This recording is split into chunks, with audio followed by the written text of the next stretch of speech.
Goeie, welkom bij de K-route. Ik ben hier in Zwolle, want er wordt op dit stuit een boeddhistisch oratorium in oefenen. En dat is kreund door Dirk Dekker. Hij komt van Hieslam, aast meer erover, want dat gaat komende sneu in première. Maar ik zal hem eerst even vertellen wat we oors nog in dit programma hebben. Verleden week vreed is de lang verwachte musical over Bonifatius in Dokkum in première gaan.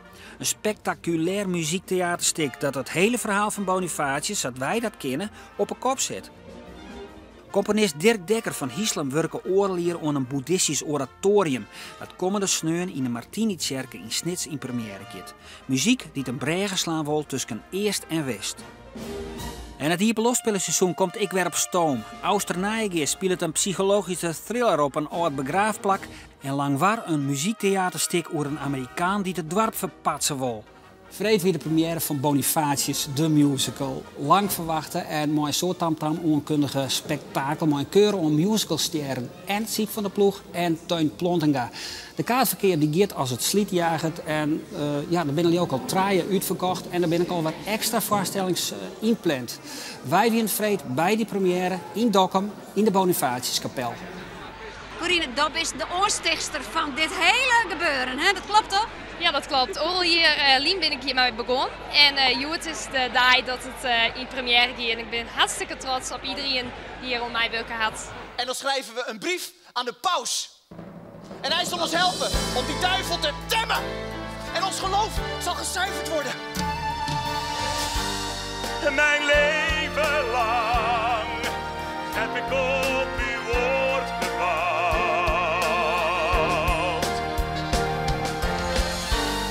En al die tijd heb ik deze droom vertrouwd. U toont mij nieuwe wegen en geeft een nieuw begin. Nu zie ik pas, dit is uw hoger plan. Ik u uitverkoren man, zodat u weet dat ik dit kan. Heer, laat ons niet bang zijn. En geef uw zegen aan dit plan. Dank dat u spreekt tot mij, dat ik u horen kan. Wijs me de weg, ik dien u mijn leven lang. Ontzafir Bonifatius, de heilige missionaris en martelder van de oorspronkelijke musical uit Duitsland. En zaten we hem kennen uit de christelijke traditie. Het publiek in Dokkum krijgt likwijls een wichtige nuancering te zien in dit vertelperspectief. Toen ik het Duitse script las en de video zag, dacht ik, wat zou het zonde zijn als we de kans voorbij lieten gaan om nu we in Friesland staan, echt in de Friese klei. We hebben hier de klei in de kapel liggen. Er is niet om door te komen. Het is werkelijk die Friese zeeklei. Als we hier staan, dan mogen we de kans niet voorbij laten gaan dat we dat verhaal vertellen. Dat we stil moeten staan bij het feit dat wat wij nu met de aarde aan het doen zijn ongeveer hetzelfde af en toe is. Als we de Amazone intrekken en stammen vinden die nog nooit met iets anders in aanraking zijn geweest. Laat je ze.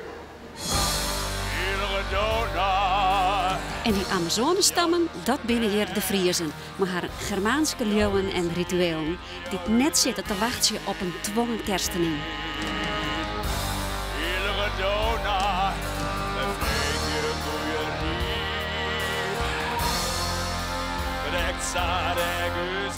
Siep van der Ploeg speelt de druïde Krien. En ek, de imposante koning Redbad, ontbreekt net in het verhaal. En dat vind ik heel erg leuk wat er gebeurde ook tijdens de repetities. Dat de Friezen, die meededen in de voorstelling, plotseling zeiden van... Hé, wij hebben altijd geleerd dat wij Bonifatius vermoord hebben. Wij waren de kwaaie altijd. Bonifatius is je zo heilig en je zo heilig maken als wie het een heel goed man. En die had waarschijnlijk ook hele goede dingen, vooral voor het christendom. Maar laten we net vergeten dat het eigenlijk echt wel een hele erge fundamentalist was. Dat er bron vergiftigde, alles wat de Friesen op dat moment ombidden, de natuur, dat er dat om 4 worp. Zeg maar, dat is heel Nederlands wat ik zeg. Bomen kunnen niet doden! Zie hier, die eik van jullie, die is nu dood! En ja, het is een historisch feit dat Bonifatius de heilige eik bij Friesland in Duitsland omhakken litten had. Ja, het is de heilige in Dokkum en misschien wel in heel Nederland. Hij is sowieso heilig verklaard. Voor de katholieken is het dat misschien ook wel. Ik ben zelf katholiek opgevoed. Dus voor ons was het zo, oh ja, Bonifatius vermoord door de Friezen. En met dit verhaal nu, door het fictieve verhaal op deze manier vorm te geven, hebben ze ook een beetje recht gedaan aan de Friezen. Een soort van correctie op de geschiedenis. En die religie die je wie, dat is eigenlijk een religie die wij nog steeds wel een beetje hebben, vind ik, als Friezen. Want wij leven toen de tijd in de natuurgoden. Dan was die als Fries nog steeds heel dicht bij de natuur. En bij het waar en bij het rotten in de groen en daarmee werken. En daar is heel veel respect voor de natuur. Het is meer aanwezig hier in Friesland dan dat bijvoorbeeld in Utrecht aanwezig is. Nou, dat weet ik 100% zeker. Ik vind het contrast heel mooi met de twee geloven. Dus ook de natuur, het is heel oers, heel aards. En daardoor raakt het mij en Siep ook elke voorstelling weer echt heel diep. Dus we staan daar allebei echt met tranen in onze ogen. Ja, ik weet niet, dat gaat gewoon direct naar je buik ook. Mede doordat het zo'n oerding is, denk ik. Dat het zo raakt. Ja.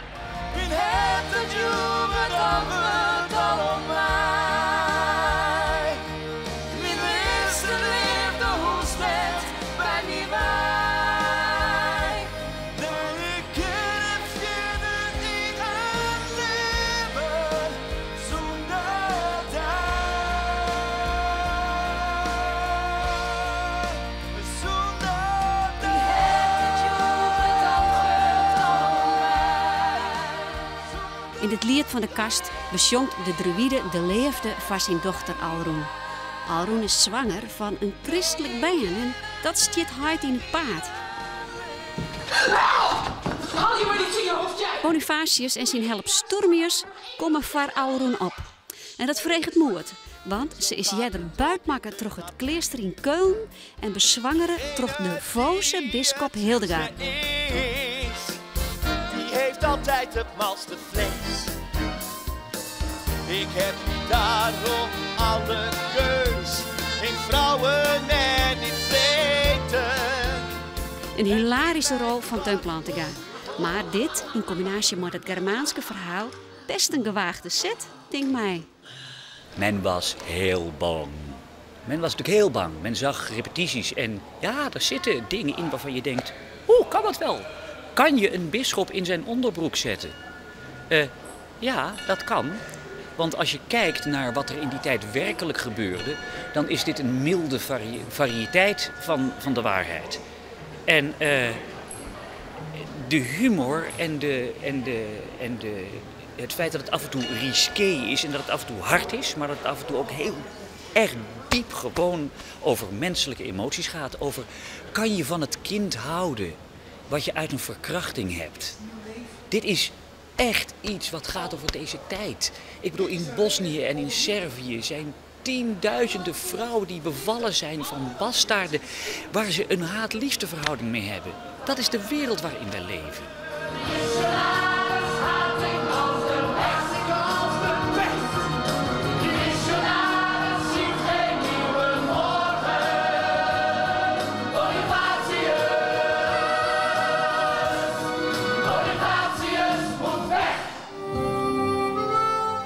Het web van intriges sluit hem uiteindelijk en dat leidt tot de onvermijdelijke moord op Bonifatius.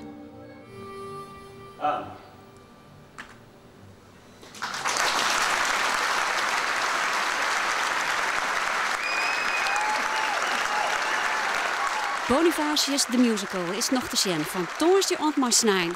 Zoek voor alle gegevens even op de website.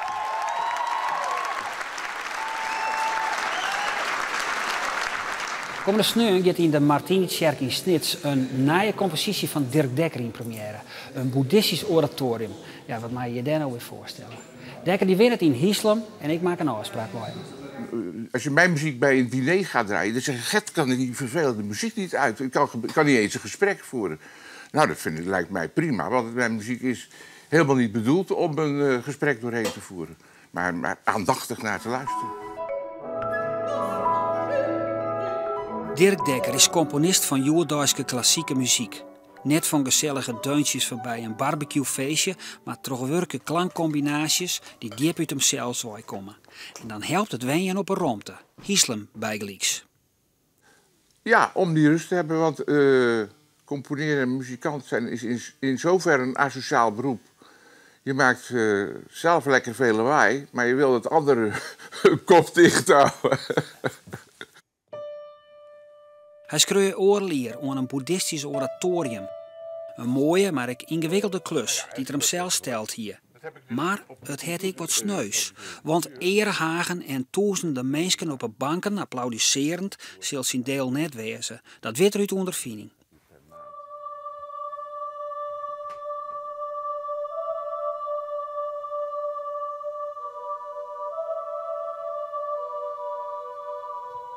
Wordt je werk een soort uitviert? Nou, je moet het eigenlijk voornamelijk zelf organiseren. En een enkele keer, ja, je krijgt wel eens een opdracht. Maar om nou te zeggen dat ik aan de lopende band gespeeld wordt, nou nee hoor. Het is echt je eigen projectjes organiseren.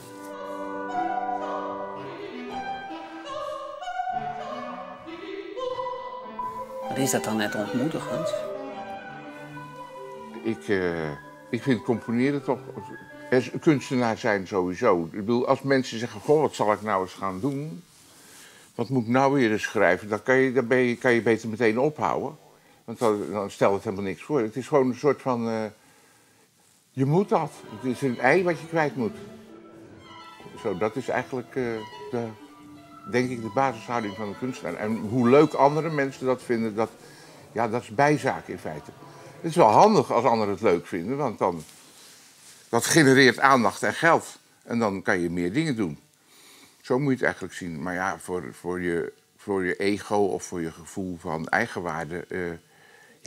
dat helemaal ontkennen is natuurlijk ook onzin. Maar ja, je hebt ook mensen die helemaal niks kunnen... en die wel beroemde Nederlanders zijn. En die moeten het vooral van dat hebben. Nou, ik ben van een ander soort, wat dat betreft. Ja. En met mij vele anderen, hoor.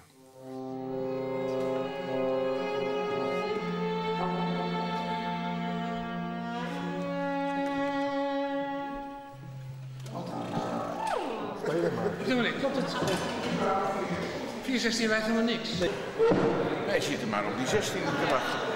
Dat is jamdorie. Dekker neemt hem zelf geen boeddhist, maar sympathiseert wel met de leer. In die zin dat het hem helpt dingen te relativeren. Zoals, als nou net te vallen van de dingen verwacht is, dan kan het ik neer afvallen. En oordeel net te vallen, maar neem de dingen zoals ze binnen. Ik kan wel een oordeel over mezelf hebben, maar of ik dat nou zo goed zie allemaal van mezelf. Dus ik kan me beter vertrouwen op wie ik ben. Maar gewoon zijn en doen. Nou, dat lijkt heel abstract, maar het is, voor mij is dat heel verregaand. Ja. En dat komt wel weg uit het boeddhisme. Dit. Ja. En helpt die gedachte bij het componeren? Kun je dan... Ja, want hoe vaak je niet te horen krijgt bij componeren van... Ja, maar wat betekent deze muziek nu eigenlijk? En wat heeft de mensheid daar nu aan?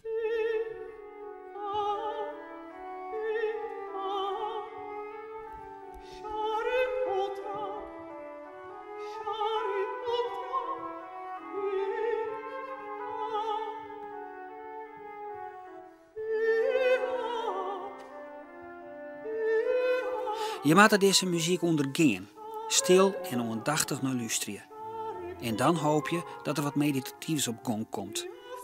Net vreemd dus dat de belangstelling benammen uit de hoeken van de yogaclubs en zen-boeddhistische meditatie komt. Kijk, ik wou er natuurlijk een avondvullend stuk van maken. Dat wil zeggen, je moet... Zoals met die opera heb ik een stuk van 2 uur en 3 kwartier geschreven. Nou ja, dan snij je dus in je eigen vingers. Want dan denk je van, jeetje, als het publiek is nu nog niet afgelopen. Dus je weet al, een uur is prima, 5 kwartier is oké, maar 1,5 uur wordt gevaarlijk. Dat soort dingen weet je gewoon.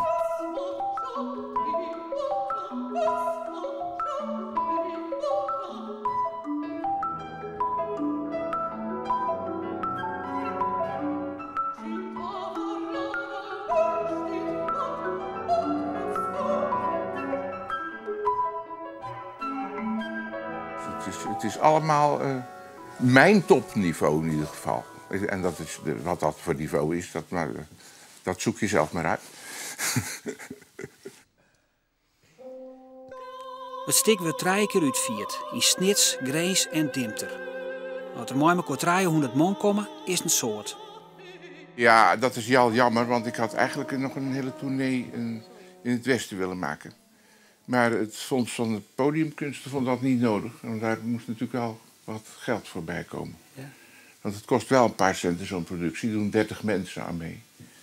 En, ja, maar verdwijnt het dan weer in de kast ergens? Of op een harde schijf tegenwoordig? In de kosmos. Maar net erg. Nee. Het heeft, als de boeddhisten een mooi kunstwerk maken met zand bijvoorbeeld, heb ik wel eens gezien. En dan maken ze prachtige figuren en tekeningen. En als het dan af is, dan nemen ze een grote bezem en dan vegen ze het zo weg. Hij schreeuwt nou gauw even het internetadres van mij op. Voor €15 ken je erheen. Maar dan moet je je vol aanmelden via www.hetnijenensemble.info. En het er net op aankomen laten, want bij de door kost het €22 intree. En nu komt er weer een nieuw project. Ja, nou, ik heb bedacht, in 2018 is het Friesland culturele hoofdstad van Europa. Maar dat wordt Friesland natuurlijk helemaal niet. Bovendien bestaat Europa dan niet meer. Maar tot troost zal ik dan een opera schrijven over Isaac Newton. En daar heb ik dan nog 6 jaar voor om daarover na te puzzelen.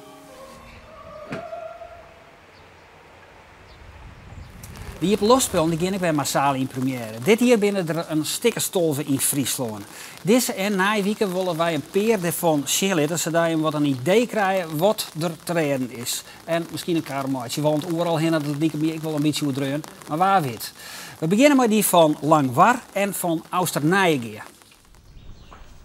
Bij de klokkenstoel van Austernijengeer, op een ontrommeld Sjerkenhof, mooi grote statige biemen eromheen, wordt repeteerd voor Teertske. Dit hier losspul is een bewerking van het boek Om Teertske van Klaas Jansma. En het begint voortelspannend.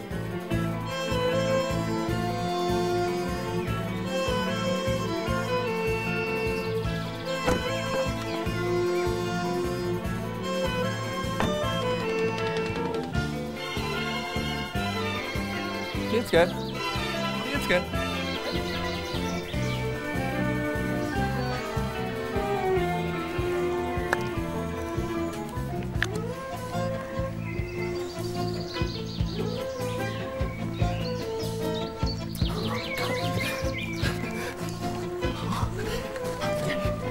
Oh nee. En dan bad het dat Teertske samen op een dag die voor het onrecht leidt.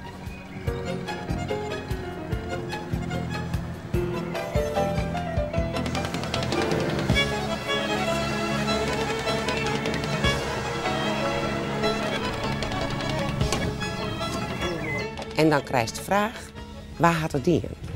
Ben je op de hegge dat je van binnen een oren relatie op mij houdt?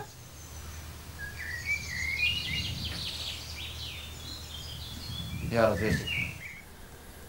Had Teertske jou voor de tweede keer al wies? Nee, zou je dat? Verhouding. Ze hing geen verhouding. Durk had jij iets verkering met haar haan en ze bleef vreemd met elkaar ging. Ze wonen nog wat dingen bepraten. Hij had alles met mij online. Oh, dus wist niet ik dat hij hoort naar Italië. Nou nee, dat wist ik niet. Of het de boerman, de boerder wat mooi te krijgen. Opvallend bij dit stuk is het decor. Ik heb wat maatje litten van stijgermateriaal. Want Teertske gaat ik over de deer. En het stijgermateriaal is koud, is ijzer, is nikkel, een grieze kleur, grauw. En het is helemaal transparant. Dat is eigenlijk een beetje wat ik in dit decor hoop je te zien. De verste paden, de inzemes van het oneindige wat er boven zit. En het wandje van de klokkenstoel is haast als een soort wanne van Petrus van joh maar net leugen, want het is ook een verhaal waarin allemachtig stiegt wordt. En wat is weer en wat is net weer. Dat je het scoren. Alle auto's dingen in volgorde. Waarom moeten mensen naar Oosternijengeer komen? Nou, omdat het een super prachtige locatie is. Ze mogen de auto in Boerenveeldel zetten. Ze rennen een sintelpaadje del. En dan komen ze op een plakje met een liedsterpje erbovenop. Een klokkenstoel die prachtig verstoppen is achter een decor. En het neemt je mee in een verhaal. En alles wat je hier zegt, dat krijg je vergeet, want dat is al hier van wraad.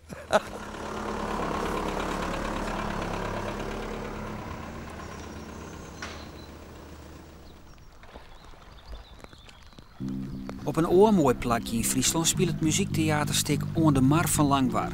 Maar als dat is een mooi blauwe is nog maar de vraag, want een Amerikaanse zakenman wil van het dorp en de wielen een pretpark maatje. Een boer en de bewoners binnen daar net blij mooi. Rook trekt langzaam in vage pluimen op. Wij zijn verbijsterd en we slaan ons voor de kop. Blinde waren, nu zien we wat je doet. Jij gooit de wielen dicht en wij drinken je bloed. Jij gaat eraan en wat er van je over is, gaat weer de wielen in als voedsel voor de vis. Rook trekt langzaam in vage pluimen op. Wij zijn verbijsterd en we slaan ons voor de kop. We dachten dat je onze hand was. We dachten dat je van scootjes zielen hield. We dachten dat wat je deed briljant was. We geven toe, we voelen ons gevraagd.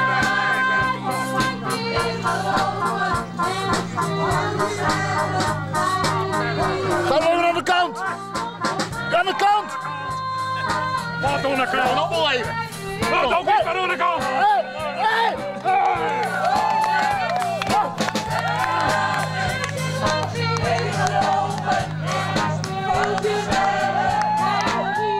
Het podium is een stuk loon bij de Moene en de waterkant van de Mar. De vader zielt van alles voorbij, maar dat houdt een groot risico in mooi het waar. Dus er zijn hele protte wetterscènes wat het moeilijk maakt. Het waar kerst net regisseren. Vooral omdat wij afhankelijk binnen van de wien. Hoe moeten we zeilen? Dus daar heb ik echt palavers van tevoren, maar discussies. Er werd uitsprutst, maar de jonkjes van de optimisten. Oké, de wien komt nou van deze kant, dus I'm ook geen die. Dus er werd echt er binnen verschillende scenario's schrouwen op elke weersomstandigheid.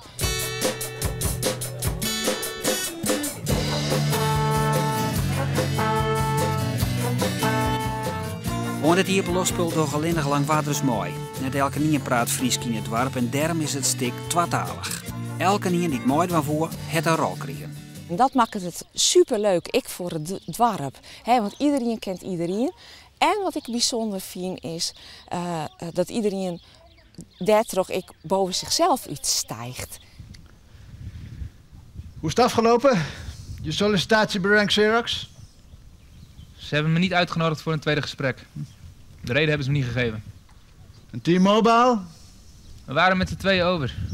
Maar ze kozen voor die ander. Een vrouw. Waarom moeten mensen komen te zien?